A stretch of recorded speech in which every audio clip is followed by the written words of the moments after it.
Having trouble with your garage door? Problem solved. Call Direct Service Overhead Garage Door Company. We're your go-to team for garage door repair, new garage doors, openers, and more. We offer same-day service.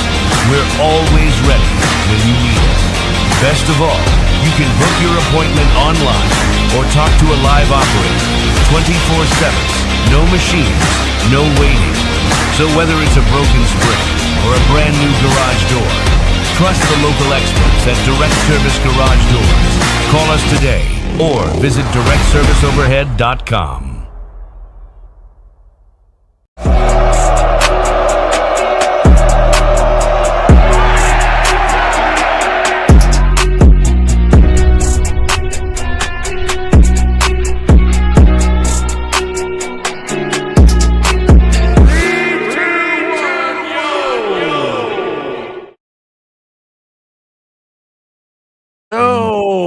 I'm not knocking the live Wednesday show. Don't get me wrong, but I think the music for my Monday night show that I'm on all the time is way more fun to come into this show. I'm just saying, Travis, you got to step up the music for this show, buddy. I think that intro is pretty badass, man. Are you kidding?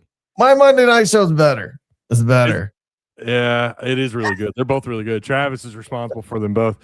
Hey, what's going on, everybody? Welcome. It's Taco Time Wednesday night. We finally got somebody on here other than me. Tim Neal. It's just been busy, as I've mentioned. 2026, the beginning of 2026 mirrors the beginning of 2025 for this channel. It's hard to stay on schedule. A lot of stuff going on. Remember, this used to be a random reactionary live show, and we're trying to nail down these Monday and Wednesday night shows. Of course, when you play games on Tuesdays and Wednesday nights, that's also gonna kind of mess with things a little bit. Yeah, it's gonna affect the algorithm and everything. Okay, Tim, what's going on, man? How are you doing? I'm good, man. Doing really good. Love watching what's going on with the Hogs right now. Back-to-back road wins. Have some personal victories. Still don't have a job, folks. If anybody out there knows a Walmart supplier looking, but a lot of good personal victories going on. So I'm feeling good right now. Yeah, back to back. That's good to hear. It's good that you're hey man, this is what I look forward to. When you or Travis are like, hey, I'm available tonight, dude, I'm like, hell yes. It's gonna be great. They're always good, and I'm glad you're here with me. Wishing you luck. You're not sick. For once, right? I mean, again, the beginning of 2026 is crazy. Yeah, we've got people talking about baseball in the chat. I've mentioned this. We are going to get baseball into the regular routine during the week as far as talking about it. Again, I don't do reactionaries. Hell, I may not even, I don't know. We might predict winners as the year goes on. It's very early in the season. I'm not going to lie to you. I am 10 miles behind on baseball right now. So going to try and get caught up. I know the basics of what's going on with the baseball team, but like the deep dive stuff, I'm way out in left field right now when it comes to the the Razorbacks. I know they got a big series coming up this weekend. So it starts. Baseball season is here. I love college baseball. It's funny. I always had, if I had the opportunity to have the Cardinals playing on the radio or have them on the TV, I would do it. Even when they were good, man. Even when they were good, when they were, picked to win their division and everything, I'd have them on. Was really into baseball. But over the last 7 or 8 years, I still keep up with the Cardinals, but it's all like Razorback baseball. When the season's here, it's like that's all. I love midweek games. I know a lot of people frown upon those matchups. I love midweek games. I love these little tournaments they're often playing down in Texas. Really excited for them this year. I know a lot of people do not have them. I say a lot. I think like Perfect Game. I'm not sure about Baseball America. A lot of people have them outside the top 5, which is kind of rare for Razorback baseball to not be in the top 3, top 5 preseason. And you know what? At the end of the year, how much of that matters? I mean, how often is a team ranked in the top 3 and they either don't finish the season ranked, they miss a regional or super regional, they don't make it to Omaha. So I'm not, I'm just excited baseball's here. So we will try to get baseball into these weekly shows. But again, there's no post games for baseball or anything like that. Maybe one day. It's just really difficult to do, especially obviously when you're playing 3 games every weekend. All right, we obviously got some big news. Jordan Smith, a unanimous 5-star combo guard out of Paul Catholic High School in Washington D.C. Tim, I don't know how much of his videos you've watched or how up to date you are on him. I've watched a little bit, know a little bit. This dude is a hell of a combo guard, can play the one or the two. Again, he's a little undersized. He's most likely, I think Cal would probably utilize him as a point guard, but he could score. I mean, he could definitely play the 1 or 2 spot. He's a 6'2", 6'2.5", 200-pound, again, a combo shooting guard. Really dynamic player. Again, on Rivals, they have him as the number 6 player in the country, number 2 shooting guard. 247 has him as the number 2 player in the country. ESPN has him as the number 3 player in the country. He is leaning towards, and he's getting all the crystal balls, and all the wind is blowing in the Razorbacks' favor here, Tim. They could be getting themselves yet another 5-star prospect for this class. Well, that's what I was about to ask you. Who's the front runner? Because he's got it's big time all over it with Duke and Kentucky and Arkansas. Mm-hmm. So you're saying I haven't seen it. You're saying he's leaning Arkansas from what everybody's saying. So Joe Tipton announced this. This is Joe Tipton on On3. Jordan Smith will announce his college commitment Friday the 13th.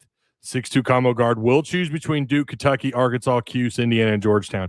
It was believed he was headed towards Duke. In fact, there was a while where I don't have basketball. I've got people in Discord. Mitchell's really good at keeping up with all this, with all the Razorback basketball stuff.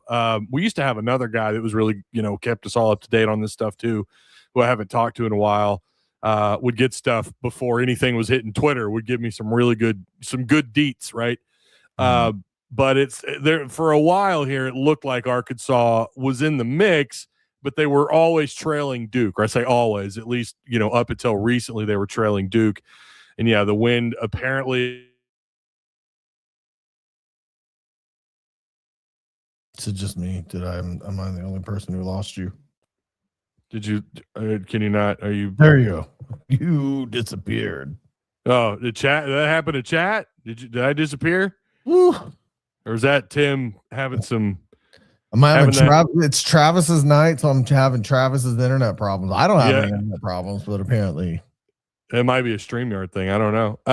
Ty, is Smith a hog? Mason Huckabee wants to know. It says Ty went silent. That's weird. It's your Ozark Go. I mean, I'm not on Wi-Fi. I'm directly connected to the Ethernet straight to my computer. That's weird. Might be a StreamYard thing. Yeah, I don't know what you guys didn't hear, but I'll try it again. Jordan Smith is leaning towards Arkansas. It was believed that Duke was the favorite. And Arkansas has apparently taken over. Okay, did you hear that part? I heard that. Okay. All right. Ty went out for 10 seconds. I don't know what that was about. That's weird. I got nothing on my screen. That's really strange. Anyways, there it is. So, and this was, his announcement was reported by Joe Tipton to announce this Friday. I don't have a specific time on this. I don't really, I don't know if actually on his own Twitter page, if he's got a time on there, maybe. It doesn't look like it, but it's Friday. We know that. So that would obviously be absolutely huge for this 2026 class. It would. I was looking at this right now. Duke is number 1 with 4 total commitments, 3 5-stars in this class, according to 247. Their point total is 69-16. That's their point total. Michigan State 67-31, Kansas 65-89, Michigan 65-62, Maryland 64-96. If you do the little class calculator that you can do on 247, it puts Arkansas. Let me share the screen again. I hope that's not what's causing the issues here, but is this it? Here we go. I think this is it. Yeah. If you could see that, 2026, it puts Arkansas at 65-42 when you add Jordan Smith. That's alongside J.J. Andrews and Abdou Toure. So that would put Arkansas roughly right in that top 5 in the country in recruiting. So just behind or just right behind Michigan, who's at 65, 62. So yeah, thoughts, Tim? Come on Friday, let's see it happen. Yeah, I think you have to look at, okay, is it Boozer is basically kind of a consensus number 1, right? But number 1 pick. Oh, you're talking about for the draft, for this year's draft. Draft. Oh, okay. But, Yeah, probably. But when you look at Acuff, he probably would be the way he's playing if he was 6'10, 6'8, 6'10. The fact that he's a small guard comparatively to Boozer, if I'm looking and I'm a small guard, 6'2", I'm not looking at Duke and going, man, they're producing small guards and sending them to the pros. Sure, I mean, they send guys to the pros, but Carlson and Acuff, I mean, that's the point I'm trying to make, I guess, is if I'm looking at it and I'm a 6'2 guard, I might want to go to the guy who's going to send a lottery pick guard. Oh, yeah. I was curious how you were connecting the dots there for a second. Sorry. I was like, wait a minute, did I cut out again? And he only heard parts of what I said? No. I'm just saying it's great. Duke produces nonstop, right? Oh yeah. But we're talking big guys. They're main guys, big guys. And actually, I think if Acuff was the same size as Boozer, there'd be no question he'd be number 1. Boozer gets away with so much because of his size. We watched him when we played him. He hooks guys, he bounces guys, and Acuff is just not that guy. He does not hook. No, never. Oh my God. He hooks like the hook in a comedy show, pulling a guy off the stage. I mean, it's bad. It's really bad. Oh, it was so bad against Arkansas, man. It was infuriating. It was infuriating watching him get away with that with Acuff because he's a guard. So if I'm a player who's looking at where I'm going to go, I want the guy who's developing the guards that are going as lottery picks. I hope this is true. Megan says Acuff should be first. Well, I would disagree with that. Only he's got so much work to do on the defensive end of the floor, even though I think he's playing better. And he is a 6'2", 6'3" point guard. The NBA is leaning towards these like 6'5", 6'6" point guards. He's a little bit undersized, but the thing is he's a 3-level scorer. At least at this level he is. He could finish at the rim. He could cut to the rim. He could obviously see the entire floor before things happen. He's an outstanding point guard at the college level. And he's definitely, I think he'll carry a lot of his game with him from here to there.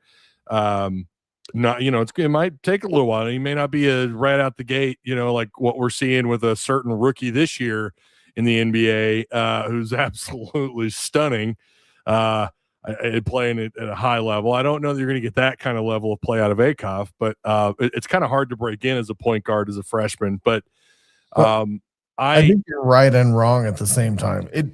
The NBA definitely says the right things, like, he's got to work on his defense. Let's not pretend like anybody in the NBA plays defense. Well, that's fair. But they're going to use that as a reason to hold him back. Yeah. But nobody plays defense. That's so stupid. Yeah. But we know when they analyze these players, right? Like that's going to be something they look at. But you're right though. No one plays defense at the next level. It's why the NBA has become. It's just getting to where it's unwatchable for me. Like I'm a Celtics fan, have been for decades. Love the Celtics. Got a chance to watch Larry Bird play, not in person, but on TV in his later years when he was kind of winding down, and he was still, one of the better players on the floor, and it was so fun to watch. But that style of ball, and I realize we haven't had 90s ball in years. Some people blame LeBron and his style of play and the way he's, the league kind of circulated around what his style was and the teams that he was building around him, whether it be in Cleveland, Miami, or with the Lakers, whatever the case may be. It's unwatchable, but no one plays defense anymore. So maybe Acuff will walk right in and be a workhorse year one. I don't know. But back to Jordan Smith, though. Again, this is another guy, similar build as Acuff. Again, a smaller. He's more of a combo, whereas I think Acuff is purely at the college level a point guard, a high-level point guard who could score at a high level, rack up assists at a high level. I don't know what the plan will be next year with Jordan Smith, assuming he signs or commits, right? We got to cross that bridge, Friday, assuming someone doesn't pull a fast one. We don't get a McDonald's bag drop or something, even though that's all legal now. You don't really have to use McDonald's anymore. It's just fun to talk about. But assuming that doesn't happen, right? I start to kind of wonder off this roster. You've got so let's say you've got JJ Andrews, you've got Abdou Toure, and then hopefully you have Jordan Smith. Who do you see someone like Malik coming back? I know he's starting to rise up the boards, but you know what? So was Knox. Knox was looked at as a bottom first round draft pick, and he came back. I heard you say that the other night. I haven't checked them since the LSU game, but I checked them before. And Malik Thomas was not in the second round of a couple of draft boards that I looked at. So I'm not sure that he goes, honestly. I mean, maybe he decides that the G League is the way to go and make his way onto a team. But one of the things that I've been hearing outside of this is one of the benefits of what's going on with NIL is that some of these guys are now going, man, travel sucks with the G League. The money sucks with the G League. I can do better. And so you see these guys like what's the Alabama guy trying to come back and play in college. He's going to make more money and have cooler travel, better training facilities and stuff like that. Does Malik say, you know what? I come back for one more year. I don't know. Carter Knox comes back and doesn't produce this year the same way. I mean, he went from mid-second round, late first round to he's not getting drafted. Yeah. He's not getting drafted. He's nowhere near. Yeah. So coming back, I don't know if it has its benefits or not. I don't know. That's hard to say. I would like to think Malik Thomas would come back if he maybe go the no agent route and come back if he doesn't get drafted. Yeah. Yeah. And you're talking about Bediako at Alabama. Nate Oates is so salty over that, and I love it. Yeah. I really wish we were playing them at home, or hope. I just don't have a good feeling about going there and trying to play them in Tuscaloosa. Who knows, right? Arkansas, maybe they're going to carry this play that we've seen lately with them moving forward. Maybe they've turned the corner on defense. I need to see more against higher quality opponents before I go that far. But I love that Nate Oates is just having to, oh my God, I'm just loving it. And then it's like, are they going to have to vacate? Like when those games that he played, they should. Do you throw those out and now all of a sudden you're minus, what did he play, 4 or 5 games? Like, what do we do now? It's a very weird place college basketball is about to head towards with this. I'm so glad someone grew some balls and did their part there. But and I know it's really early to talk about next year's roster. We got to get through this season. I fully understand that, but I was thinking about it because the very thing you brought up, you've got guys in the G League that are actively trying to come back to college to get in on this NIL. To hell with Nate Oates was talking about. Well, we're trying to help a player and his family, and he thought he was going to come in here, and he's making all these bullshit excuses. And it's like, yeah, but what about the guys that were going to play but couldn't because you brought him in? And by the way, he opted out of college basketball. Stop with the Europe, the Euro player comparisons. That's so stupid. The rule is here. If you opt out, if you bypass college, or you sign an agent out of college and you go into the draft or whatever, and you sign with a team, you're not eligible. Those are the rules.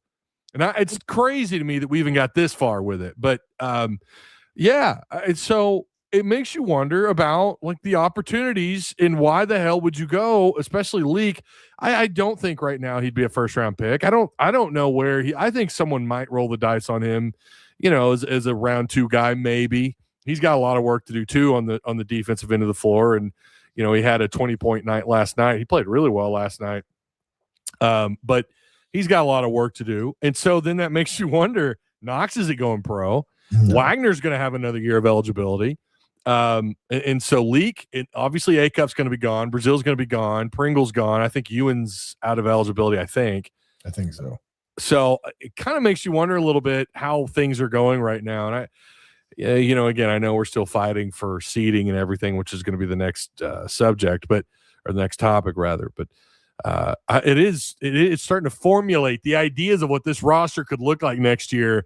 If you get all three of these kids to well, obviously you've got two of them. If you get this, if you get the next guy, Jordan, if you get him Smith to sign with you on Friday, to commit on Friday, oh man, like it feels like once again you've got another outstanding freshman class, and God only knows what you do in the portal. Here's the other topic of conversation though surrounding Jordan Smith, and then you can also argue, you could talk about the other two commitments as well. There is kind of some smoke out there that they're dropping a huge bag to get Jordan Smith, that this could be something. So does that affect what you could do in the portal in terms of your availability on the amount of money you can hand out, right, on your NIL?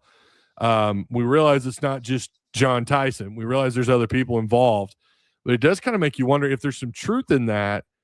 And I don't know what they're paying. I don't know what the JJ Andrews NIL package looks like. I don't know what the Dutori's package looks like. NIL package. I don't know what his NIL package looks like. You know what the other package looks like, huh? So Jordan Smith, God, well, yeah. So Jordan Smith, I always got to watch what I say because it's like I slip, and I know you get these Discord people that like to clip the shit that I say. But Jordan Smith, though, it makes you wonder what if there's truth in that they're dropping a bag on him, and does that affect their ability to go into the portal and kind of because we know they're going to need some bigs. And you're not going to have Brazil. It doesn't look like you're going to have any of the bigs back for next year. So it makes you wonder what the makeup of what they can do in the portal will look like. I hope if it is true, and that would kind of make sense why all of a sudden now he's no longer favoring Duke. Now he's favoring Arkansas. Kind of makes sense. Like what happened, and he's ready to commit on Friday somewhere. Makes me think they dropped a pretty big bag to get him. Yeah.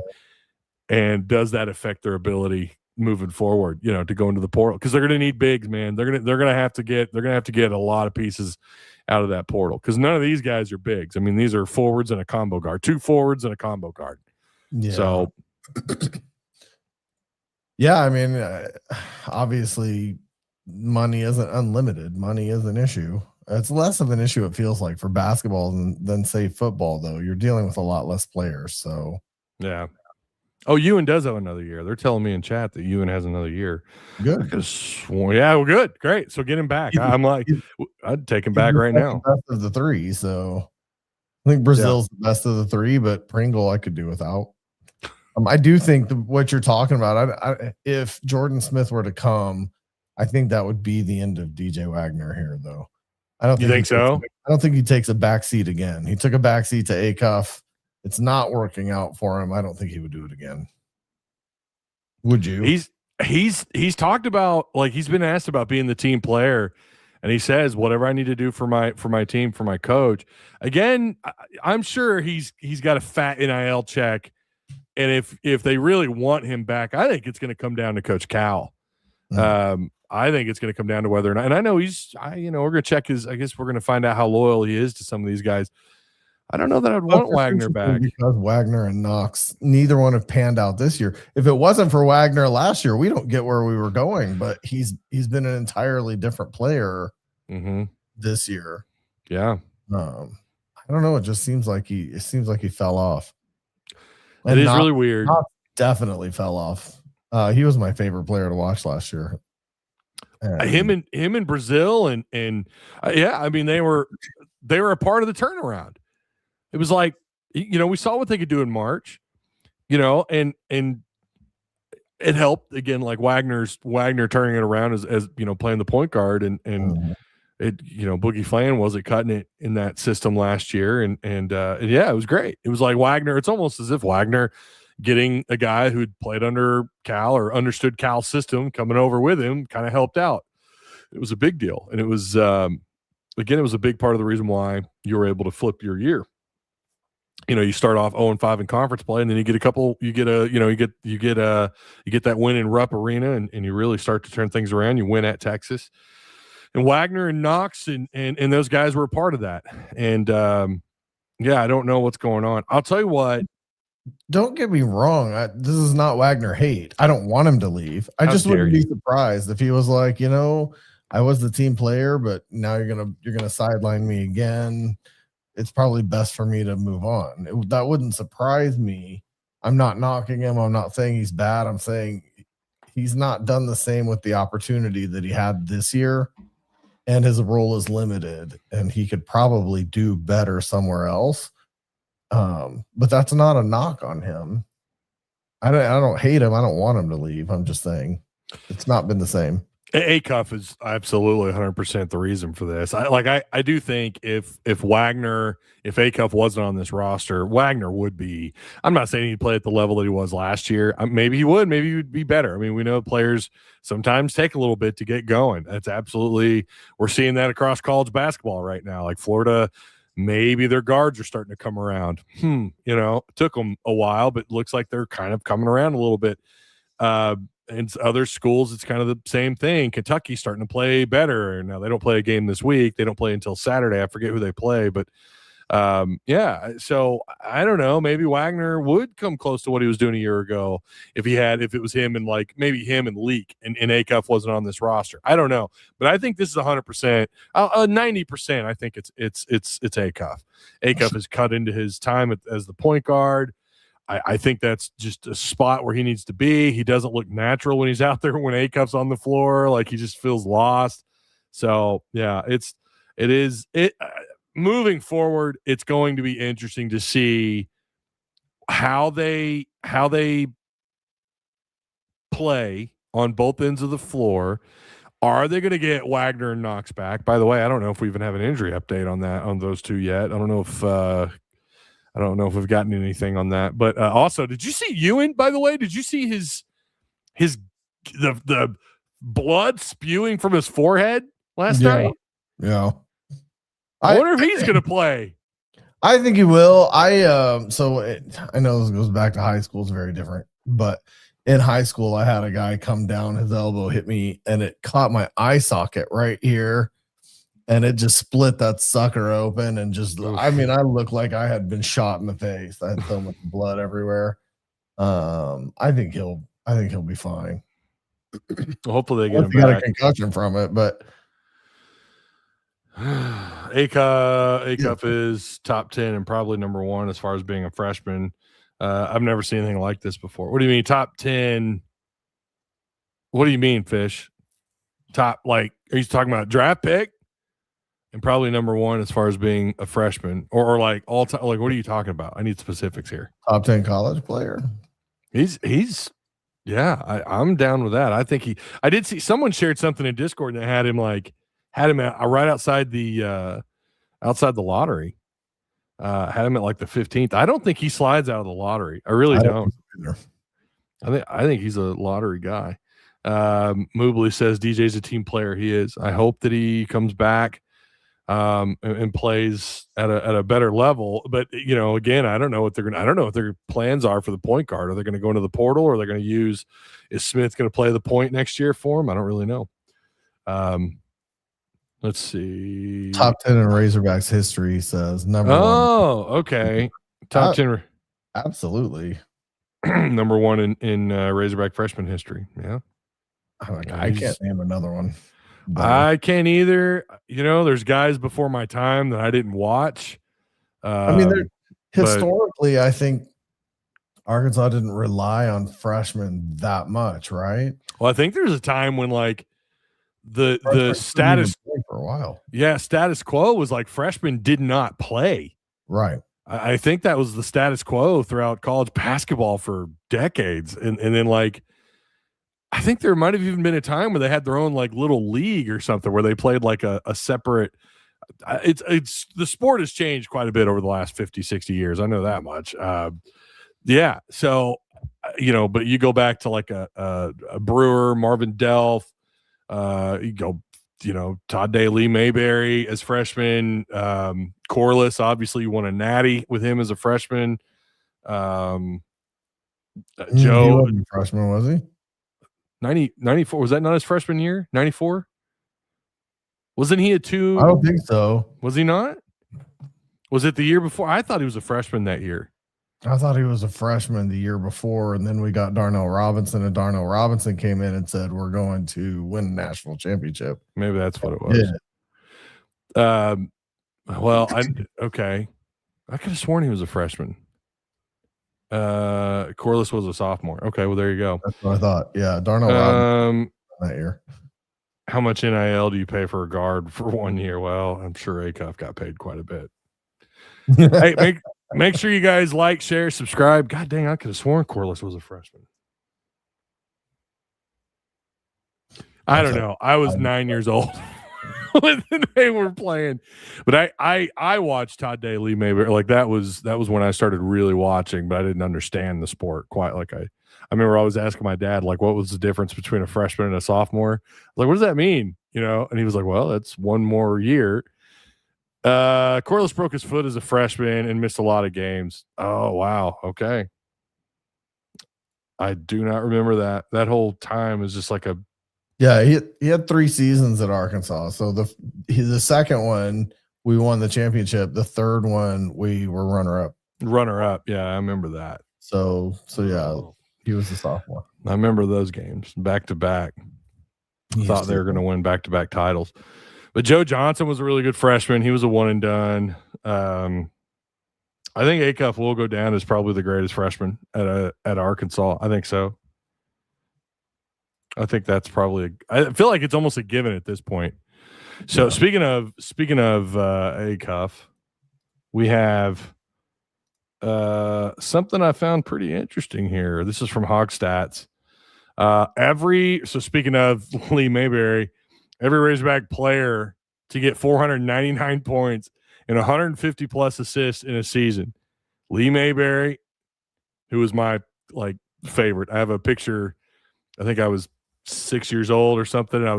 There's separate pictures. I'm in Lee Mayberry's lap. I'm in Nolan Richardson's lap. Really cool. My dad has the picture somewhere.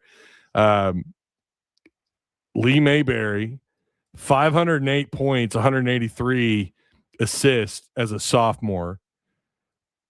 And then he does it in 1990-91. He's a 500-plus scorer again with 200 assists, 209. Lee Mayberry, 518 points, 202 assists. Acuff, he's knocking on the door. We know he'll reach 500 with 150 assists. That's insane. For a true freshman, that's crazy. That is absolutely crazy. And yeah, I don't know where he ends up in the assist category, but he's definitely going to be a part of the 500-point club this year. So Acuff is just, again, I talk about it every week. Like he takes over everything. When you talk about Arkansas basketball, you're going to go on an Acuff rant. Whether it's a post game or a midweek show, you're gonna go on an Acuff rant. It's just he wears that 5 so well, man. You love it when a freshman wearing that 5 is anybody for that matter is having that kind of success. 5 would be the most important number at Arkansas. What baseball player were? Yeah. Like, share, subscribe, hit the notification button. I think he was a sophomore when he won the Natty. Yeah, we got that part. Wagner is one of those 4-year players that will be a grad assistant. Cal makes sure he's taken care of through college. Yeah, I don't think Cal will abandon him. I'm sure Cal will keep him around. It's also nice to have a guy that's been in your system for that long. Even if he's not the point, Again, I didn't say we would abandon him. Oh, I was talking about what I said earlier. Yeah. Like, I wasn't sure if Cal was going to stay loyal or not. Arkansas is supposed to have one of the best, if not best, defense. Wait. In football. What? Oh. Arkansas is supposed to have one of the best, if not best, defenses in program history in football next year. Okay. Don't know where you're getting that from. You think Arkansas is going to have a top 5 defense next year? I think there's going to be growth there. I think they're going to be a lot better. It's hard to be much worse, especially in the secondary. I mean, they're making the right moves, but I don't know. I don't know if that's going to be one of the best defenses in program history or not. Listen, I'll say this: that bar has not been real high lately. Like the best defense you had was, again, I forget the years, either 2014 or 2015, when you shut out ranked SEC opponents back to back, and I think they finished as like one of the top 10 or 12 scoring defenses in the country. It was one of the best. I think Paul Rhodes might have been coaching the secondary. Rob Smith was the defense coordinator.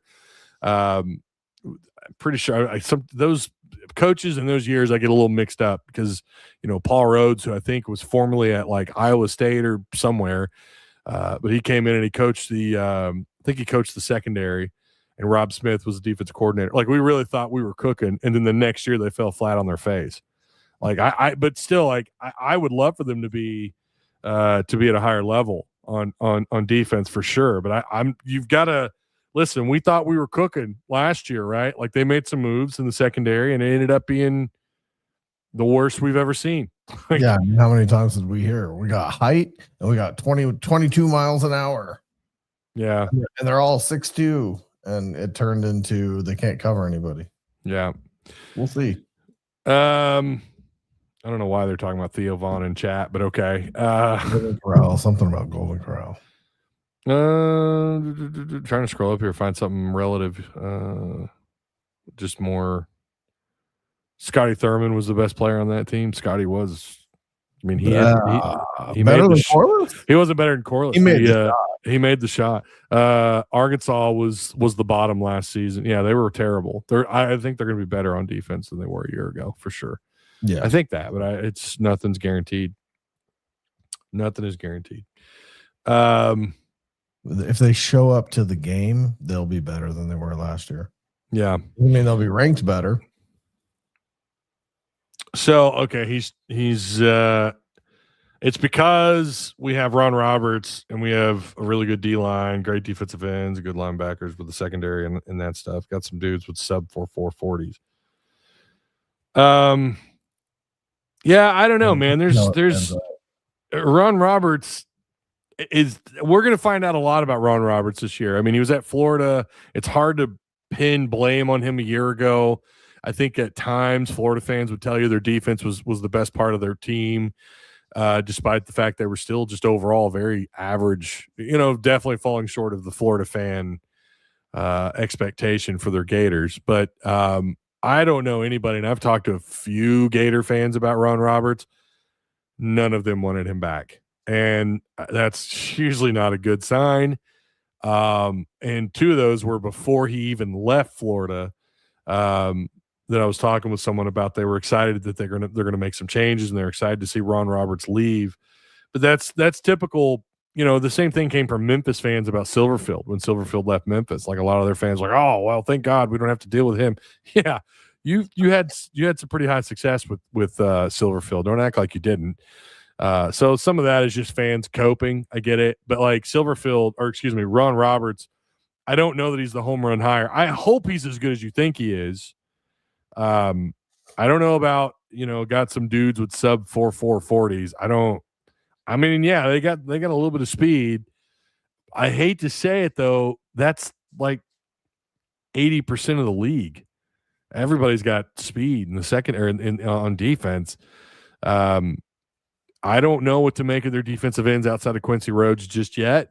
I'm not ready to put a stamp on anything, and it's going to be difficult even after spring camp.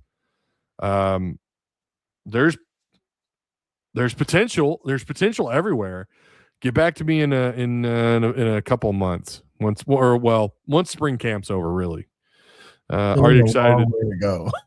Yeah, we got a ways to go. Are you excited about the spring game time? Bringing back old traditions. Yeah. So Silverfield talked with. I don't know if you caught that, where he talked with Peyton Hillis and the new guy at PTN. Did you catch that interview? I caught some of it, not all of it. I caught Peyton Hillis glazing him for going back and welcoming in the old players, which I mean that's great. It seems like Peyton Hillis was trashing the hire early on, right?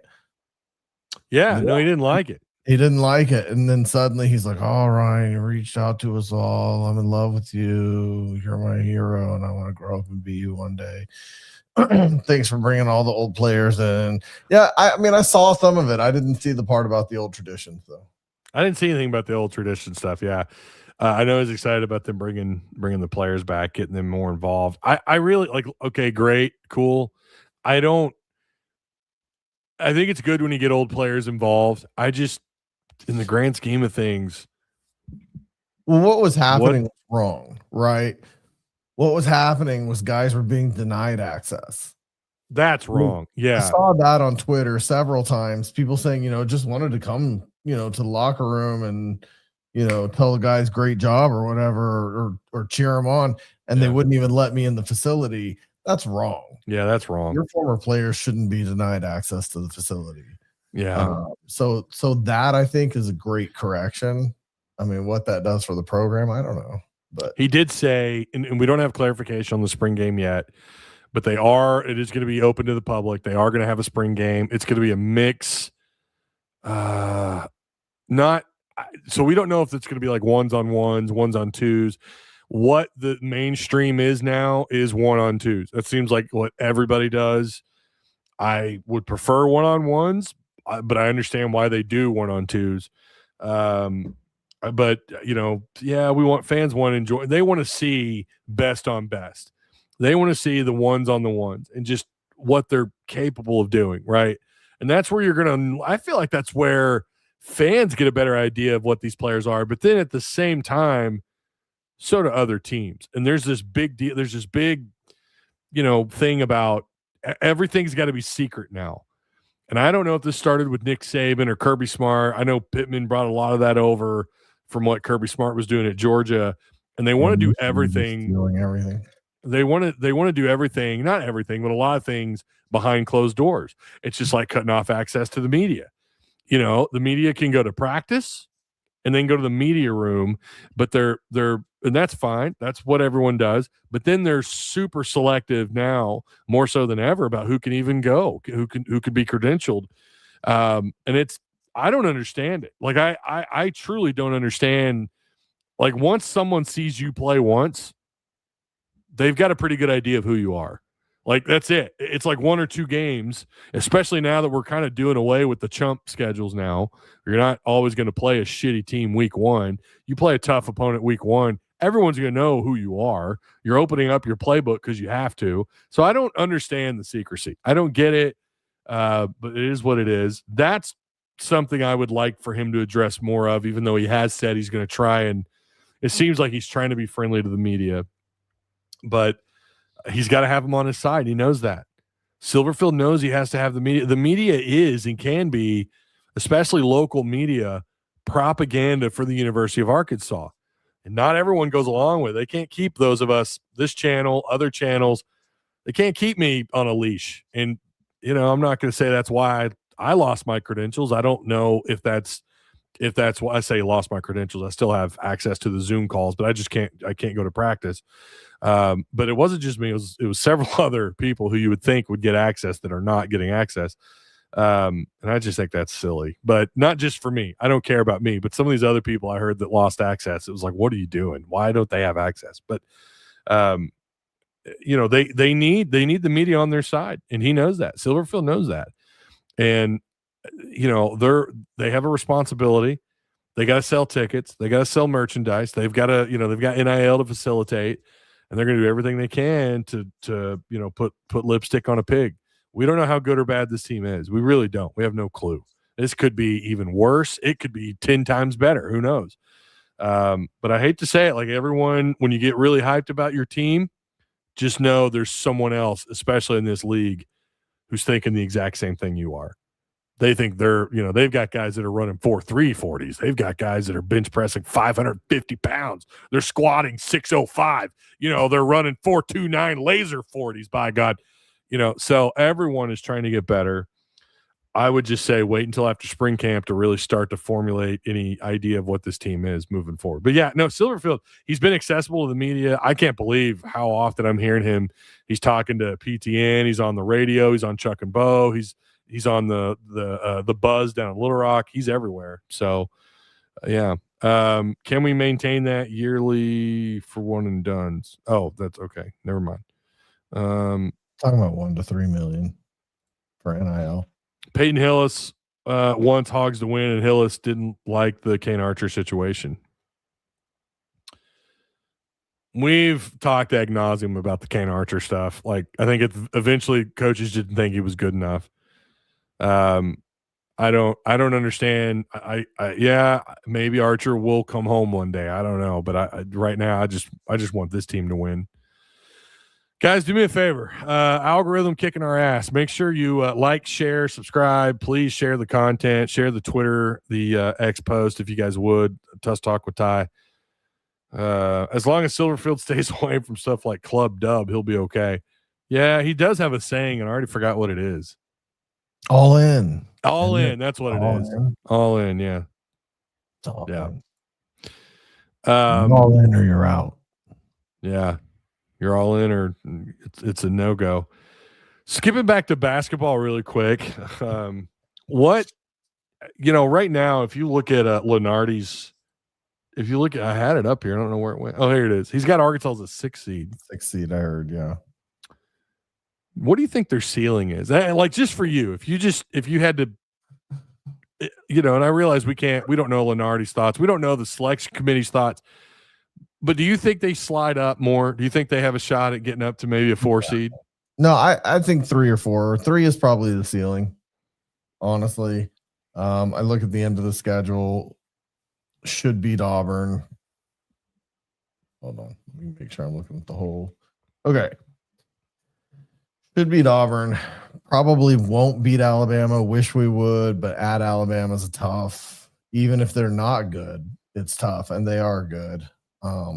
Should beat Missouri. Should beat Texas A&M at home. At Florida, I mean, I'm going to count that as a loss. Should beat Texas. And should beat Missouri again, even though it's at Missouri. And I know that can be tough too. It shouldn't be. So I'm saying 2 losses in the rest of the season. And a couple of wins in the tournament. I don't think they go in there trying to win the tournament. But maybe a couple of wins. It could put them in solid 4 seed, maybe a 3 seed. They're definitely I definitely think they're out of the top 2 seeds. Unless they just miraculously win out and beat Bama and beat Florida, which I don't think either one of those things have. I think in order to get to a 3 seed, they'd have to win out. I don't see how they get to a 3 seed. That to me seems, again, who knows? God only knows. Especially, I mean, the SEC right now has actually got a pretty good reputation. Like the net rankings are in their favor. Like they have a lot of teams ranked in the whatever it is, top 75 out of the SEC. It's like the most. We'll have to wait and see. To me, it depends on how some other teams do too, right? It's not all on Arkansas' shoulders. I think they can.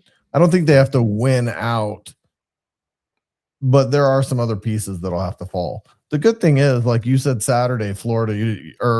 Florida. You didn't remember who they were playing. They're playing Kentucky. Kentucky and Florida are playing Saturday. That's got big implications for us. Yeah. That's true. I mean, you have control of your own destiny to a point. You just have to play your games, but other teams can have an impact on what you do, and they can affect your net ranking. So, I still think, I don't know, I think their ceiling is probably 4, and who God only knows where that puts you, and obviously what your bracket looks like. But, man. I mean, imagine them as a 3 or 4 seed. My God, obviously you want to be in that top 5. There are some bad spots even in the top 10 that you would rather not because of some historical implications. But Arkansas, I don't know that I see them like Missouri, right? You just mentioned Missouri. Mm-hmm. They just barely beat Mississippi State at home. They beat them by 5 points the other night. 5 points. Mississippi State is terrible. And they beat them by 5 points at home. So maybe some of these teams are starting to slip, and maybe Missouri's one of them. Maybe Bama's going to slip now that they can't cheat. Now they got to play with that the rotation before Bediako. It's still at Alabama. That's the only reason. Yeah, it's at Alabama. Yeah, it's just a tougher place to play. It is. And so is at Florida. Arkansas's history at Florida has not been very good. Terrible. Yeah. So, I would say if I'm just blind guessing, I think they lose 3. I think they lose at Alabama. I think they lose at Florida. And I don't know. Maybe it is just the 2 because Missouri, like I just mentioned, they look like they're kind of struggling a little bit. I would say Missouri, that last game, which is on the road, is a 50-50 game. But I lean towards Arkansas winning that one. I'm not sure. I don't know. I guess, who knows? Missouri could also – basketball's it's just this, all year long. Like teams get hot and they're unstoppable for 4 or 5 games and then they hit a wall. So who knows by that point? Right now, I'll say it's a loss just because it's a road game. And they are I think they've lost just 1 game all year at home. I could be wrong. And then maybe they'll find some bullshit magic and beat Arkansas at home, but at their house in Columbia. So that would put them with 3 road losses. So that would mean you're beating Auburn, you're beating Missouri at home. A&M is going to be a key game in Fayetteville. I don't know where you're at with them. If you've watched them, A&M is to me, they're like the, I don't know. They're that leaky. I don't know I'm trying to figure out what it is, trying to formulate a thought about where I'm at with A&M. They could really screw some teams up this year. Like they're just a weird team. They're winning some games. They started off the year, and right now, by the way, Arkansas is heavily favored against A&M according to the matchup predictor. They're 68%. Yeah, because it's at home. Yeah, but I still. If this was at Texas A&M, I would have called this probably a 60-40 Texas A&M win. Yeah, and they typically, they are always going to give the benefit of the doubt at home. But I mean, I've seen some teams that are not good, and Arkansas only favored by 4%. Yeah, 54, 55%. So that's a little surprising that it's that close to 70%.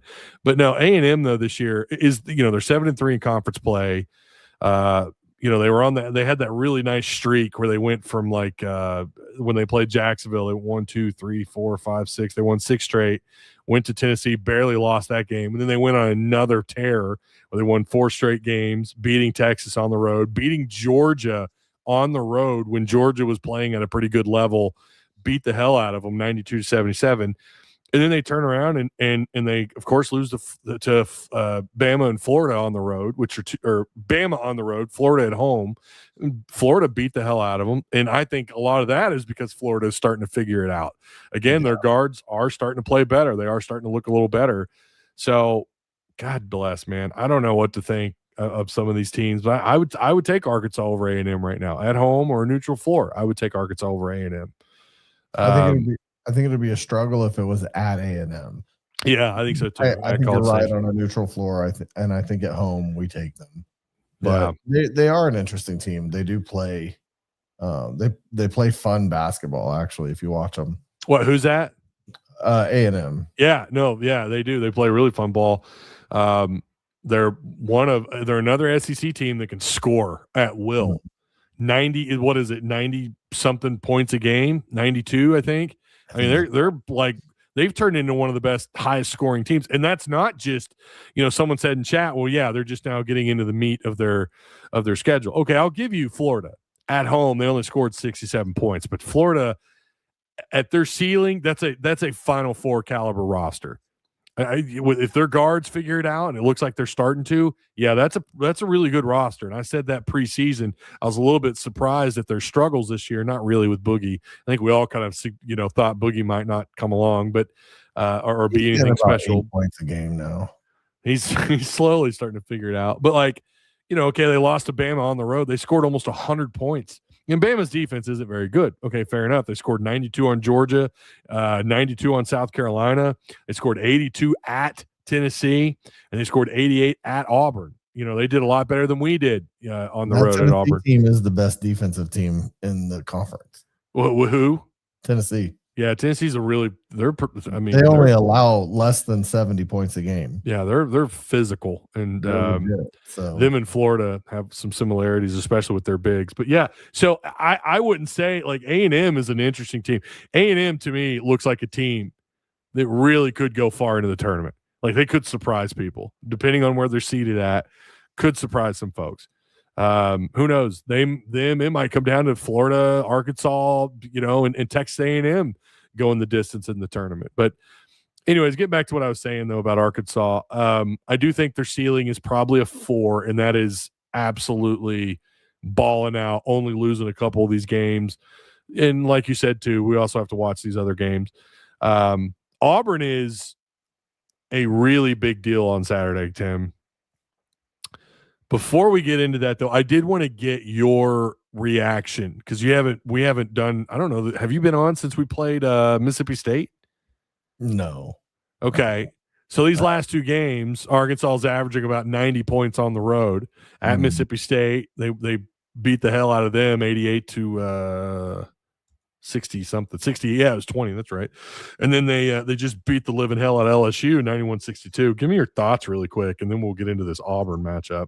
Well, what's kind of funny is I did listen to you after both games. I really listened to you after LSU, and I heard you say, the defense has improved. And I don't agree with you at all. Oh, okay. And I know you kind of hedged it today. At the start of this show, you were like, has the defense improved? But your initial reaction the other night after LSU, you were like, if this defense keeps up. But the thing is, and I know you mentioned it in the post-game show, LSU didn't have their point guard. Yeah. And Cal called that out early on. He was like, this is going to be a big lineup. We're going to have to do some things different because they don't have their point guard. And so they're going to be bigger on the floor and we need to make sure we rebound. And so I don't think we learned anything really about our defense in that LSU game because they were shorthanded, and they were shorthanded by a significant thing. Take away Acuff and give us Wagner the way he's playing this year.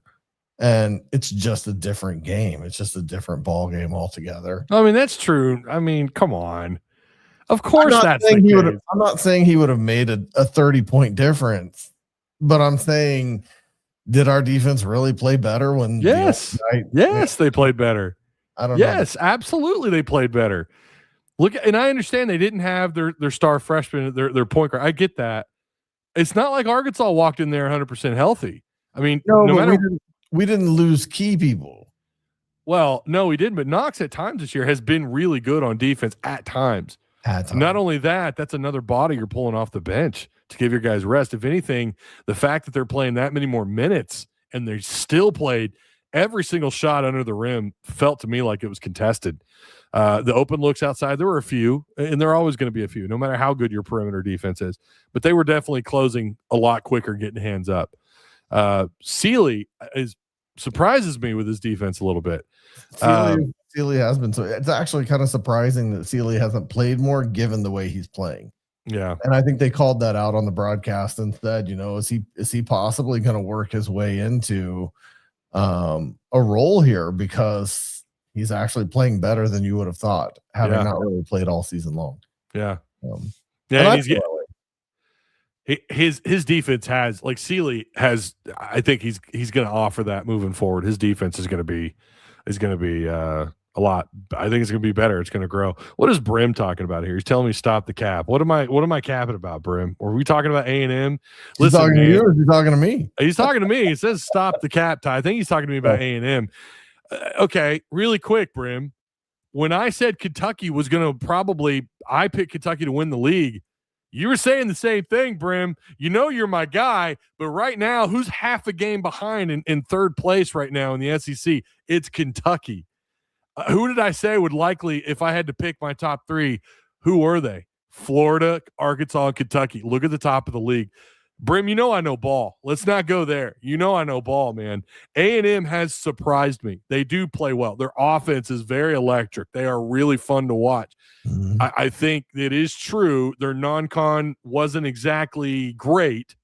I think I don't even remember who their best non-con matchup was. I know they lost. They got absolutely frog stomped to Oklahoma State.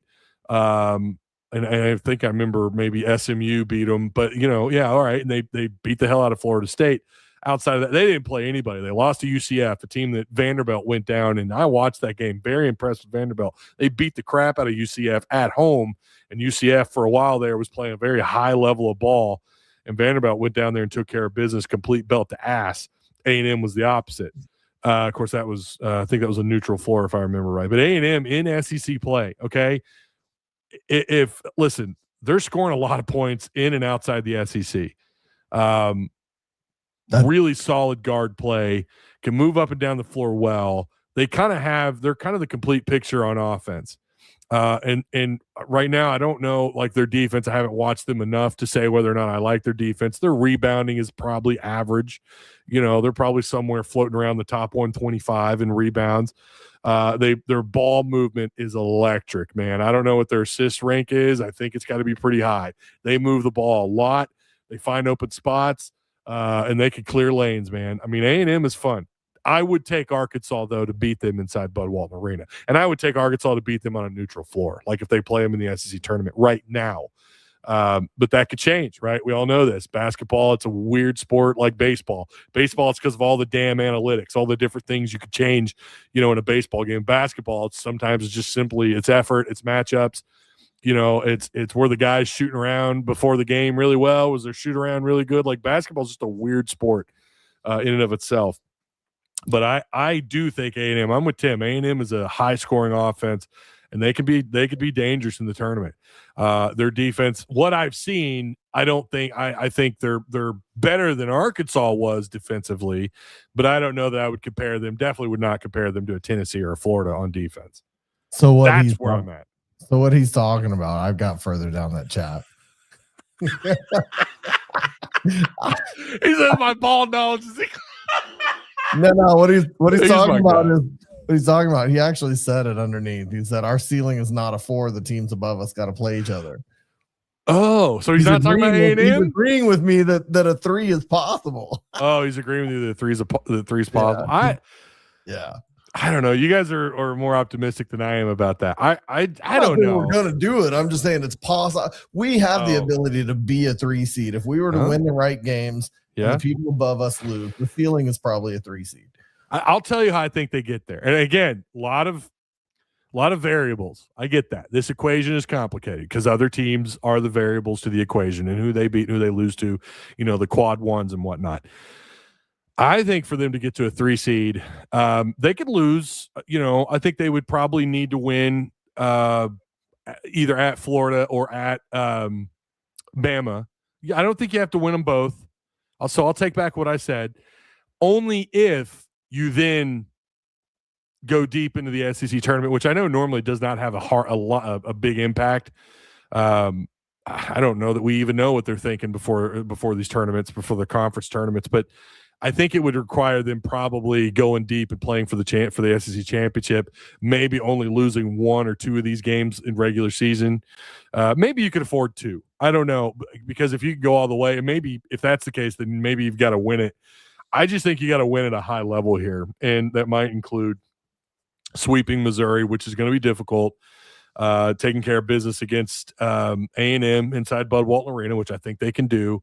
And then I think that might still require you to then win one of these games on the road against either Alabama. Of course, you got at Alabama, at Florida, and at Missouri left. So I think you probably need to win 2 of those 3 and then maybe make a run in the SEC tournament to get to a 3 seed.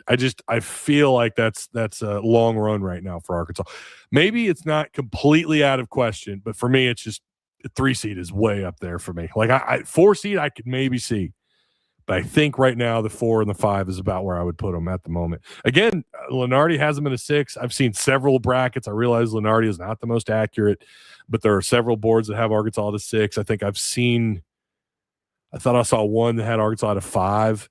And I think right now that's pretty accurate. But 3 seed's going to take a lot of work. Hell, 4 seed's going to take a lot of work. I was going to pull up. We need... Oh, that's something else. If we only lose one more game and win the conference, book us. Yeah, no, for sure. Oh, hell yeah. You and I are on the same page there. I mean, hell, you might, I don't know, man. If you won out, if you only lost one, depending on who that one is, let's say it's at Florida, but you won all those other games and you win the SEC and you win the conference. That's a different, yeah. No, Ty. We are the highest 5 seed now. Well, I mean, is that your opinion or is that according to somebody? Because I don't know. Maybe. MJ says that's a 2 seed minimum. Well, I don't know. Once you get up that high, you're starting to split hairs, right? Like then I really don't know. Lenard's latest bracket has us as the 5 seed. Okay. Yeah, no, it's the 6. I'm looking at it right now. He's got this was updated. Well, unless I'm looking at an old one. This is from yesterday. Did he put out another one today? This was from yesterday at 10 Eastern. And he's got Arkansas as a 6 in the Philadelphia bracket. I mean, what is he doing? Is he just basing that off of the rankings? Because we're 21st, that'd be a 6 seed. I guess so. I don't really know how he comes to I mean, that there's conclusion. a lot of people going to lose in front of us if that's the case. And Yeah. there are a lot that are going to lose in front of us. Yeah. So. I just know this. At the end of the day, we could, it's fun to talk about the seeding stuff.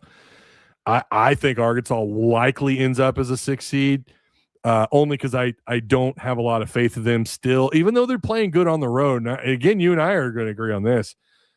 They're playing good on the road against some shit teams. Yeah. They're not beating it. They've not done this. Sucks. Say what? Mississippi State sucks. LSU sucks. That's why I don't feel like we learned anything about our defense. Yeah.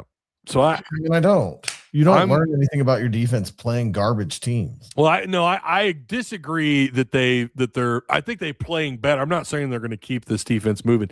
That was my question after the game was, can they continue to play at this level? And of course, yeah, I mean, you're going to play Auburn. Auburn, they're going to be a threat. I think that's going to be a really close game, by the way. You'll learn more about your defense versus Auburn. Maybe. You're going to learn a hell of a lot more. That's a top 30, top 40 scoring offense in the country. You're going to learn a lot more compared to Mississippi State and LSU. But I mean, again, Kentucky was at your house not that long ago, and they scored 85 points. And a lot of it was pretty easy, especially in the paint. So, I do think their defense has played at an elevated level. How much have they learned? I really don't know. And so Auburn will tell us a little bit. And we know Alabama, that one's going to tell us a hell of a lot. It's going to tell you everything you need to know. Then they're and even if whether you win or lose, you'll learn everything you need to know about where the defense really is versus Alabama. You learned nothing versus LSU. You'll learn everything versus Alabama. I think that's fair. Season. That's fair. That's fair. Yeah, and you've got some really, and you got some defensive teams left to play too. Alabama's not one. Florida is one. Florida's a really good defensive team. That's gonna be another game. It's gonna tell you what your offense can do. Of course, we expect the offense to not have as many struggles, but yeah, I'm with you. Like I want to see. That's the biggest thing that I was trying to make. The case I was trying to make in these post games is I do think they played better, but we have to consider they're missing these pieces. LSU was, and they still. I thought their on-ball defense was better. They were challenging everything underneath the rim and around the post. That was stuff that even against inferior opponents who didn't have the size, strength, and the athleticism, Arkansas wasn't doing. I do think. Is that my dog? Or is that your dog? I don't have a dog. Oh, okay. He's screaming outside my door. The hell was I saying? Oh, so I do think those teams like LSU and Mississippi State, talent-wise, are better than some of those teams that we played earlier in the year in non-con that were complete garbage. That Arkansas wasn't doing these things on defense. So we are seeing them, but I want to see that now against an Auburn or in Tuscaloosa against Alabama, even Missouri. Missouri's going to be they're going to be one of the, they're not a great team. They're a pretty good team. They are 6-4 in conference play, 16-7 overall. Like I said, there's a possibility there. You sweep Missouri this year. That's always a good feeling for me. I hate that we play them twice a year. But yeah, so I agree. Auburn's going to be a test. So that's going to be our segue into Arkansas, Auburn. Auburn 14-10, Arkansas 18-6. They're 5-6 in conference play. Arkansas's 8-3. Auburn had some trouble against Vanderbilt, lost to them at home. They're on a 3-game losing streak, Tim. What do you think happens in Fayetteville on Saturday versus the Auburn Tigers? I mean, I feel like we get our redemption. I really do feel like we get our redemption. We didn't come out and play against Auburn, and we got, if I remember right, we just kind of got blitzed at the beginning of the game and never recovered. Yeah. And I don't see that happening in Fayetteville. I know we have had some slow starts this year. I don't think that happens again with Auburn. I think maybe if they weren't taking them seriously at Auburn, they absolutely will be ready for this game on Saturday. 95-73 was the score of the last game when they played, when that was in Fayetteville, or in Auburn, excuse me. Yeah. Carter Knox in that game did nothing. 7 minutes, of course, that doesn't help his case, but 7 minutes, he was 0 for 1, and he had 1 rebound. That was it. Pringle, 16 minutes. He did have a block in that game. 16, two rebounds. 2 turnovers, 2 rebounds, and defensively struggled. Arkansas got popped in the face, and those two guys you need to step up on defense. Two guys that have to play better around the post. And Wagner. Wagner was bad. Only had 4 points. 4 points, 2 boards, 2 assists. They didn't show up. Pringle hasn't shown up all season. He shows up for games. I mean, I guess he showed up last game, but he was a leading scorer for like the first 5 minutes. But for the season, he's been a huge letdown. Huge letdown. Surprising, isn't it? And surprising that he starts. For what he's contributed this season, it's surprising that he starts. Yeah. 5 points, 4 boards. That's what he contributes on the season. It's terrible. It's been a bad year. Ty's ignoring us. Guys, I look at different screens. I don't always have chat up. I tagged you on my post, repost Lenardi's latest bracket. You are in hot water with me, Ty, 6th seed. Dude, I mean, listen, Brim, I love you, but they played good against 2 shit teams. Like the last decent team they played, they got schooled. Kentucky came into Bud Walton and beat you. Now we could play that angle, and there's some truth into it that they were the more desperate team wins that game. I agree with that, and that's what happened last year when Arkansas went there and beat them in Rupp. But like, you know, Arkansas's played some great at home. Arkansas's really difficult to beat. We know that they've lost 1 home game all year, and I expect them to probably win out. The A&M game will be a question mark. I'd probably put that at 50-50 again, leaning towards Arkansas to win that game. But they need to show me something against a quality opponent on the road. That's what I want to see. I want to see them take care of business in the way that we thought they would at the beginning of the year. And we just haven't really seen that. I mean, you know, again, we could talk about the neutral site wins. Great. Awesome. You know, beating Texas Tech and awesome. That's great. I want to see this against road teams, you know, and I understand you play the tournament, the NCAA tournament's played at neutral on a neutral floor, but we have to remember we're talking about selection, right? It's seeding and winning these games on the road. That's what I'm talking about. If you want to be a for sure 4 or 5 seed, you're going to have to win some of these on the road, and they haven't done that. They haven't beaten a quality opponent. Now, LSU technically was a quad 1. Okay, I guess just for the sake of argument, that's wonderful. But we know truly LSU is not. They're terrible. Mississippi State is terrible. Oklahoma was not. They're not a good team, and you barely scrape by the Oklahoma Sooners, man. You barely scrape by the Sooners. You barely beat LSU at home, who's terrible. So I want to see, and I do think we have seen some improvement. I just want to see them get one of these wins the way they took care of business against Mississippi State and LSU. I'm not saying you got to beat them by 25, 30 points. I want to see complete domination against Alabama on the road, or go toe-to-toe and beat Florida on the road, beat Missouri, win 2 out of these last 3 road games before I'm ever going to commit to them being a 4 or 5 seed for right now. I'm not saying the 5 is out. In fact, 5, I think, is also a realistic possibility. I would put them at a 6. We also have the SEC tournament, which I don't know how much that actually sways anything really, unless you go on a run and you beat. Of course, you're going to have some quad 1 matchups there if you go deep enough. We'll have to wait and see. They're going to get the double round bye. They're going to get the first. It looks like right now, knock on wood, they'll be one of the teams that get the double bye. Gotta win these games. Can't lose at home, and you need to win at least one of those 3 road games if you want to get that double bye. I think because it's so close at the top right now in the SEC. I mean, all the way down to Texas. Texas is 2.5 games out, and they're 6-5 in conference play. I mean, think about that. That's 1, 2, 3, 4, 5, 6, 7, 8 teams in front of them right now, according to the standings. So who knows how this thing wraps up? But you need those opportunities against quad ones, and you need to take care of business. I don't listen. We're also splitting hairs when we're talking about like a 4 and 5 seed. At the end of the day, I think we can all agree this team has positioned itself very nicely. And I also, and I'll say this before I talk about Auburn or what I kind of want to see out of this game. The more I watched Arkansas, and that includes LSU, Mississippi State, and I'll include the Kentucky loss, I do see changes on defense. I just want to see consistency there, which we haven't seen. But if they play like they've played for most of the SEC this year, this looks like a team. Now, I do think we need to get Knox back. I do think we need to get Wagner back. You need those. You need bodies. You need guys to soak up some minutes on the floor while you're dead ass tired, right?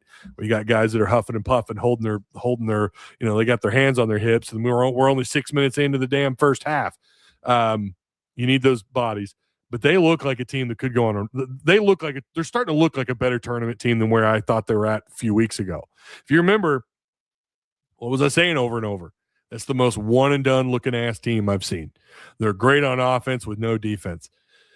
Maybe they're starting to turn around on defense. But again, there's always going to be a word of caution. Like Tim and I pointed out, Tim said it earlier. He doesn't think they've learned anything from those 2 games. He's probably right about that. But I do think there's been better effort and better execution on defense. But again, we do have to factor in who they played. So I want to see all this moving forward. I want to see the same level of play against Auburn, and then maybe we'll start to change our minds a little bit. But right now, I'm somewhere between a 5 and 6 seed, and I think that's still great. So that's that.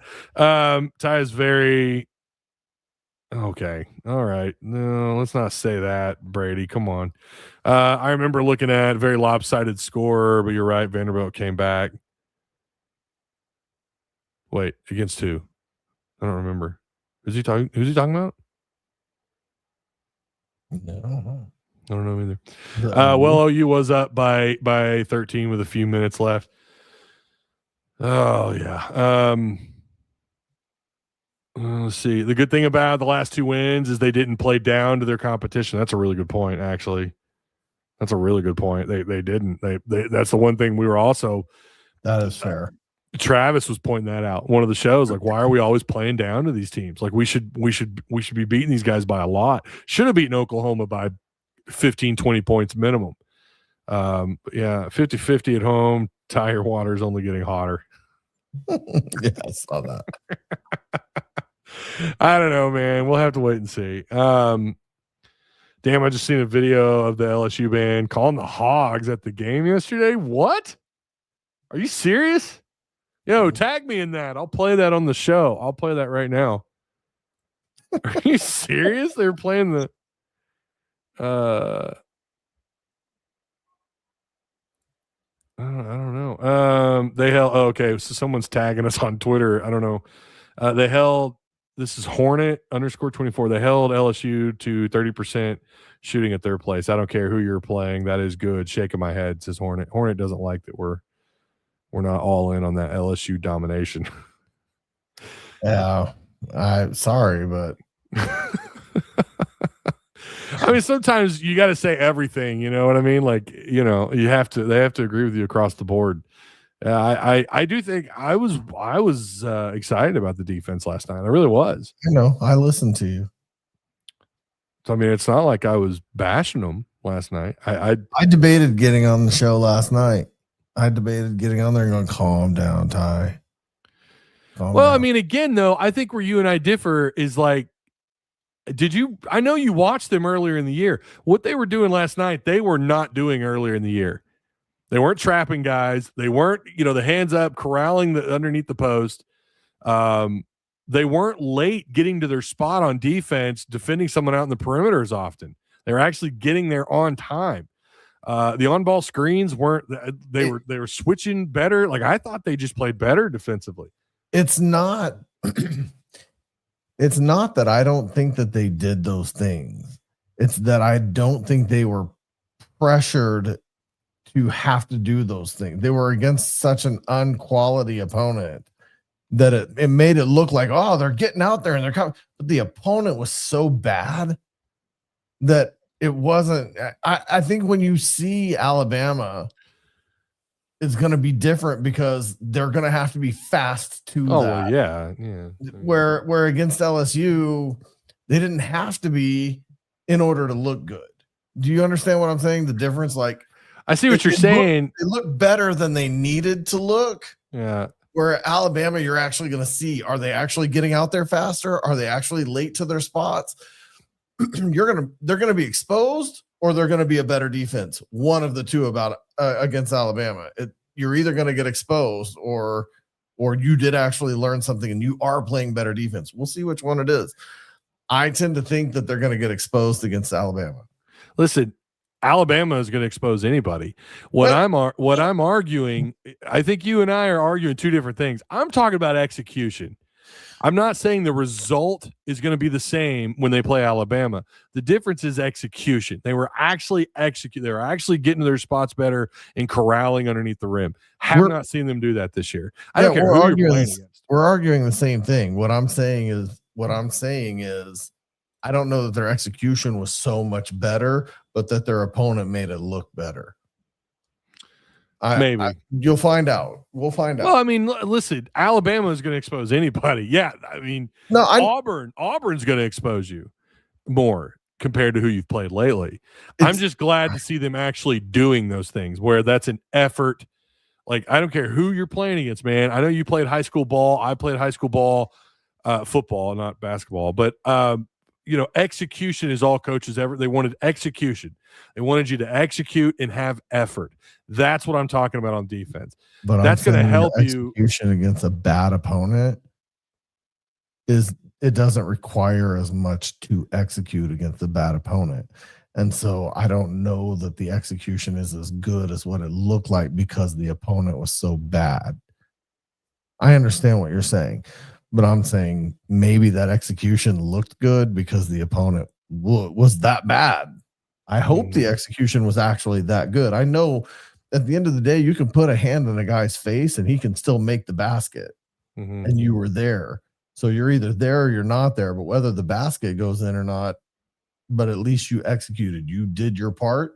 But I'm saying the execution might look better against an LSU than the execution might look against an actual quality opponent. That's all I'm trying to say. Here's the video that Brim was talking about. Apparently the band was playing.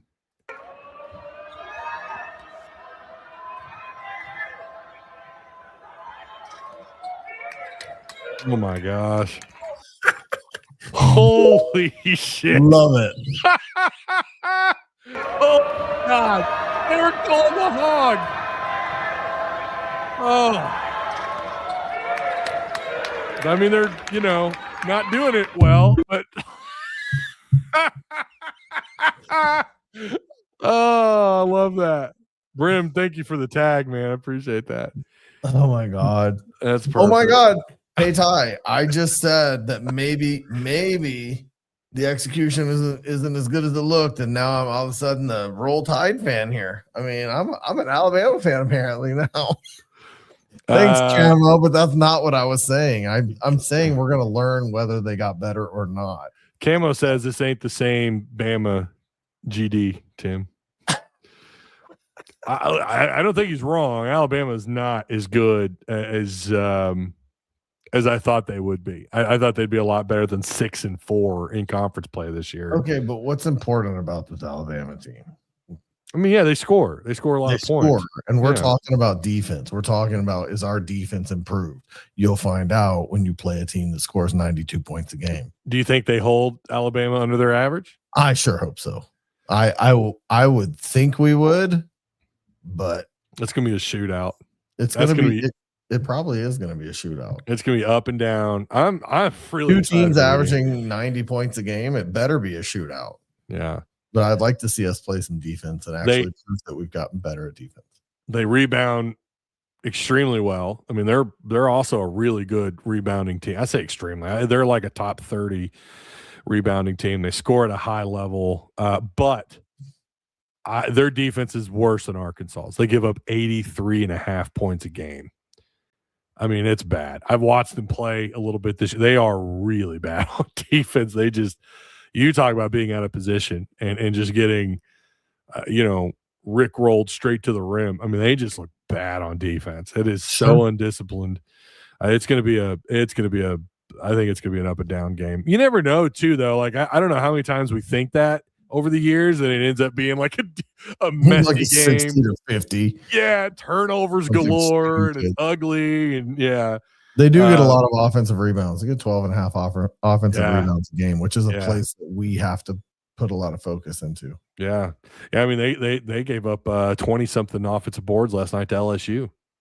And that's terrible. I mean, I'm sorry. That just cannot be happening. I get that Arkansas, some of that was probably just, Arkansas was, not missing and LSU, but like LSU were still in position to get those rebounds. And hell, they got like 5 offensive boards in a single possession. It was so embarrassing. They're playing that Angel Reese ball. It's fair. Yeah. I mean, when you're shooting 30 whatever percent, that's called me bound. No, rebound. Me bounding. That's right. They're a really good me bounding team. They could not score. I think out of that possession, I don't think they scored. I think Arkansas came away with the ball. I think Brazil came away with it. That's insane. LSU is just, they might be the worst team in the SEC. I don't know. It's between them and probably South Carolina or Ole Miss. Or I'm sorry, Oklahoma. Ole Miss isn't much better. So, yeah. Well, we've got a few minutes left. If you guys have any questions or comments, please fire away. We appreciate the comments on Twitter. Hornet's clarifying. Okay, so Hornet's not talking in chat, but he's talking to us on Twitter. I wasn't pointing that at you, Ty. It's your boy who doesn't want to give credit where it's due.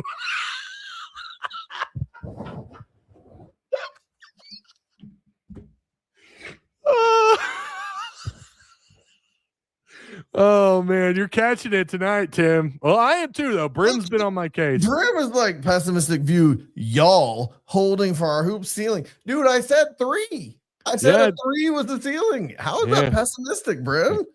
Dang. Yeah. I don't think putting Arkansas at a 5 seed or 6 seed is pessimistic either. That's still really good. I mean, if you end up being a 5 or 6 seed in the SEC, and it helps that you play so many damn quad ones. What are they at now? How many quad ones have they played? It's a lot. 12. Jeez. God. Dude, I mean, there are teams that don't play that many an entire year that go on these runs in the tournament. And I think Arkansas, I'm going to pull this up, actually. I think Arkansas is tied with let's see. Here it is. Texas Tech 6-6, just like we are. We're a spot ahead of them in the actually I can just share the screen while I'm at it. I've got a roast. I can smell that roast. Oh my God. I'm gonna tear that thing up. BYU's ahead of Arkansas with a 5-6 record in quad 1. So yeah, Texas Tech, and I thought, Alabama's at 6-6. I'm gonna stay like this. Was it Duke? Yeah, Duke's played 12. They're 10-2. Good Lord, 10-2 in quad 1. That's good grief. And to think Arkansas was, went toe to toe with these guys. Let's see. There's 10 by Illinois, 11 by Purdue. I mean, so yeah, Arkansas is in that mix of playing some of the, the most quad 1 games. They're tied for first, the most quad 1 matchups between them, Duke, and Alabama. Unless I'm missing somebody here, that's got to be it. Yeah, who's that with 9? It's Baylor, 3-9. There's 10 by Cincinnati. Good Lord, 1-9. Yeah. So, anyways, and by the way, anyone who just uses this as a measuring stick, don't do that. Don't just use, I don't know how many arguments I've been in with people over the years. I end up being right. Just because someone was hot at one point in time or another during the season and they got some quad one wins, that doesn't mean that that's the same team come March. Right. Happens all the time. These teams get hot. Brady with a $10 super chat. What did Acuff do to the refs where they don't give him any calls? Dude takes 18 2-point shots last game and only one FTA. Yeah, so he did not. How many? What was his attempts? Was it just? I thought he had more than that. Acuff was, 1 for 1 at the line. He does, for someone who drives as often as he does, I think part of it is because he absorbs contact so well, although that shouldn't matter. Like, contact is still contact. I do agree with that. Acuff does not get calls when he drives. And I've noticed that before, but then the next game they'll turn around, they'll actually give him some opportunities where he is getting some looks at the line at the charity stripe. Yeah, that's a good point, though. Brady, that's a good point. Yeah, he had a lot of points in the paint last night, and they weren't all just like pull up jumpers. I mean, they were him going right to the rim. So that's a good point, actually. So I don't know. Let me go through here. Florida just beat the crap out of Georgia. Yeah, Florida's starting to play better ball, and that's not good for the rest of the SEC. That's not good, and unfortunately, you got to travel down there. They was calling body contact on us all game. The thing that I do appreciate, and you guys are right, he should be getting more fouls. Absolutely. But man, I love the way he plays through contact. Like, he's just got such good control at the rim. I'm telling you guys, enjoy it, because I don't know that we're, even with a guy like Cal here, and I don't know, I think he's going to be here 4 years. I could be wrong. I don't know that we're going to see another Acuff come through here in a little while. This guy's just been amazing. I don't know. So, all right, anybody, if you got anything else left to say, now's your time to do it. We're going to end it here. Don't you dare end the show without reading Brim's last comment. What was his last comment? I thought I read it. No, the one before. Oh, this one? Nope. I already read his. Where's it at? 7:59. Oh, yeah. Okay. So what, you think losing three games? Go above that one. I mean, listen, they could lose. Go three more above games. that comment. Oh Lord, Tim over tie today. Yeah. Okay. Only because he agrees with you in one area, Brim. I think it's absolutely losing 3 games is on the table. I think it absolutely is. I'm sorry that bothers you. I'm sorry. I think losing 3, it could happen. I'm leaning towards 2 losses. The 2, I think they take 2 out, or 1 out of the 3 on the road, and they win the rest at home.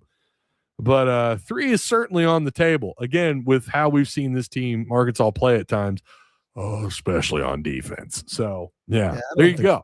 I don't think we're losing 3. Alabama and Florida is legitimately, we're probably losing just because they're on the road. We're not losing at home. We're not losing at home. Not the rest of the season. I say only 3 as a possibility for me is because of the at Missouri. But, I don't know. Again, that's 2, 4, 6, 7 games away. So who knows? I'm with you guys. I think it ends up being 2. I think they probably lose both those at Florida, but at Florida and at Bama. Although Bama seems compromised to me. So, all right, that's going to do it. I appreciate everyone for sticking it out. Again, I know I'm going to catch some DMs either tonight or tomorrow about the lack of notifications and all that. We're trying our best to fight our way back into the algorithm. I've got some ideas to get back in there. I got to pray to the YouTube gods, which means creating as much content as humanly possible. So that's something I'm going to have to figure out my scheduling around here. Gonna have to figure out how I'm going to do that, but I'm so excited about the rest of basketball season. College basketball has been awesome this year. I have watched so much college hoops this year and I love it. And I'm so excited for the, I'm even excited for the SEC tournament. I really am, even though, no one else is, and including the coaches, they just want to get out of there. But I'm still kind of excited to see some of these matchups, not just Arkansas. So, yeah, I love me some college hoops. appreciate you, Tim, for coming on tonight. And I'll be back on Saturday after Arkansas and Auburn. Razorbacks taking on the Tigers. Tim, we'll end on this. Who you got? I think I know, but Arkansas. I already said. Yeah. Okay. Did you? I missed it. I might have been reading chat. Yeah, I'm taking Arkansas. I think it's going to be a battle. I could see Auburn making this a little troubling, especially considering this is a must-win game for them. Big time must-win game for Auburn. I still think Arkansas probably wins this by 8 or 9 points. So. I just think we have to have we really just have to have a plan for Keyshawn Hall. Yeah, you're right about Keyshawn Hall. You can't put up 30 against us again, and I think we will be prepared for that, though. I think so too. Means they're going to play good defense. All right, everybody, that's it. I'll see you. I'll see you on Saturday. I'll see you in the post-game show. You guys be good. I'll see you then. Woo!